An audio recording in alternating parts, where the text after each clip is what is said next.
What if one morning you woke up and they decided that you're Vladimir Putin and you must be erased? Could that happen? Don't think about it. You're probably not able to think about it clearly right now, even if you tried. Why? Because there's a moral panic in progress. For the record, this is the third moral panic we have had in the United States of America in less than 2 years. You don't want to live in a country in which moral panics break out regularly, by the way. Moral panics diminish the people engaged in them and hurt the people who don't. They're degrading, they're crazy, they're the opposite of what you want. You want to live in a country where wisdom and restraint and rational behavior and decency determine the outcomes, not screaming. But we live in a country of moral panics. The first one began in May of 2020 with the death of George Floyd in Minneapolis. That changed America completely. The second moral panic was COVID. You've lived through that. So for nearly 2 years, the shouting has not ended. Hysteria is now the official language of public discourse in the United States. That's not good for anyone except those benefiting from it. Who is benefiting? Anyone who lies for a living. The liars have perfect cover.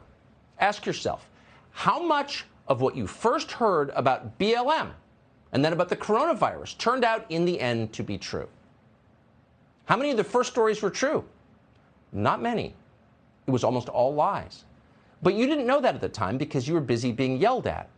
If you dared to point out that actually all lives matter, they denounced you as a racist. If you expressed concern about vaccine mandates, of course, they called you an anti-vaxxer. Sound familiar? The pattern never changes. Hey, maybe war with Russia is not a good idea for the United States. Say that out loud sometime. It's not an extreme position. Most Americans would agree with you. But you will immediately be denounced as a tool of Putin. What is this? It's name-calling as a means of social control. The people in charge have decided their primary job is to decide who you should hate. In an environment like this, everything feels like propaganda, and that's because much of it is. On Thursday, we told you that Russian forces had bombed a nuclear reactor in Ukraine. That seemed to be true. President Zelensky of Ukraine had said it repeatedly, but it was not true. No reactors were hit. An unnamed Ukrainian official claimed that radiation levels in the area had risen. That turned out to be untrue as well. In the words of Mark Nelson, who's a nuclear energy analyst, quote, "I'm afraid to say this looks like a coordinated effort to induce panic." Of course. It was what we call disinformation, and it was designed to get you to support a war against Russia. Now, maybe you support a war against Russia anyway, but you should at least know that you're being lied to and manipulated, which you are. Watch this segment from Good Morning America the other day. Ukraine's mothers, daughters, teachers, politicians, beauty queens, now on the front lines defending their country under siege. And there is Anastasia Lena, a former Miss Grand Ukraine. Photos of her on Instagram in fatigues, rifle in hand. Underneath, patriotic hashtags. Miss Ukraine with a rifle, defending her homeland. Is there anything more inspiring than that? It'd be more inspiring if it was real. It wasn't. It was fake. Miss Ukraine was not defending her homeland. That wasn't a rifle. It was an airsoft gun. So the whole thing was not a news story, though you read it as such. It was a propaganda shoot. It was meant to deceive you. It was meant to make you want war with Russia, sympathize with one side over the other. It works. That's why they do it. It's why the tech companies have censored so many news sites recently, including from Russia, but not exclusively from Russia. Now, we're supposed to think this is a victory over Putin or something. But a victory for what? Less information? Fewer perspectives? If getting to the truth was the point of the exercise, we as American citizens would be able to read whatever we wanted to read. That was the rule for centuries in this country. It no longer is because truth is no longer the point. Instead, Twitter and Facebook are proudly censoring any information that might, quote, undermine trust in the Ukrainian government. Really? Since when are we required to trust the Ukrainian government or any government? Don't ask. By the way, over the weekend, because everything in America is unintentionally hilarious now, the New York Times attacked Vladimir Putin for censorship. Turns out he engages in censorship, tries to control what his people can read. Lost in the relentless focus on war in Ukraine, by the way, is any perspective about the world or war, which is always lacking in D.C., but never more so than now. The fighting in Ukraine is terrible. Of course, you're seeing it happen. No decent person could fail to be moved by the images. But it's not unique. It's not the only war in recent memory or even currently in progress right now. Many thousands died in the 2020 Nagorno-Karabakh war. That was between Azerbaijan and Armenia. Ever heard of it? It ended less than a year and a half ago. No coverage. There's been a gruesome war underway in Ethiopia for a couple of years now. It's, again, in progress as we speak. Tens of thousands of women have been raped by militiamen, many of them intentionally infected with AIDS. Can it get worse than that? How many people have died in the war in Ethiopia? We don't really know, because no one in our media cares enough to keep track. It's just Ethiopia. We do know that hundreds of thousands of people, mostly civilians, have died in the war in Yemen.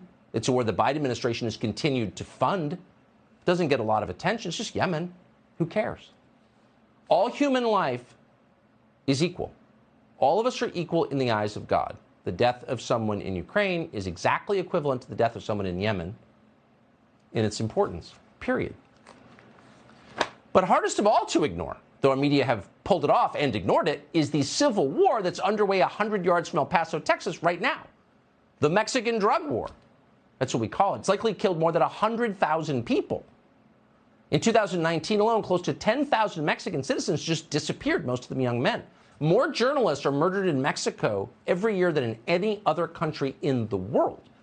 You're seeing pictures on your screen right now of that war. They're horrifying. We're keeping the bad ones off the screen. Trust us. They're awful. But it's not a crisis. It's totally normal, says the Biden administration. Open the southern border. The border we care about is Ukraine's.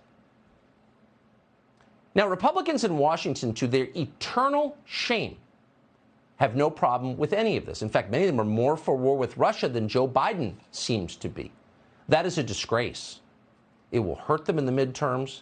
It will hurt them on some deeper level because it does not serve the interests of this country. A war fought on behalf of democracy that ignores the will of the country fighting it.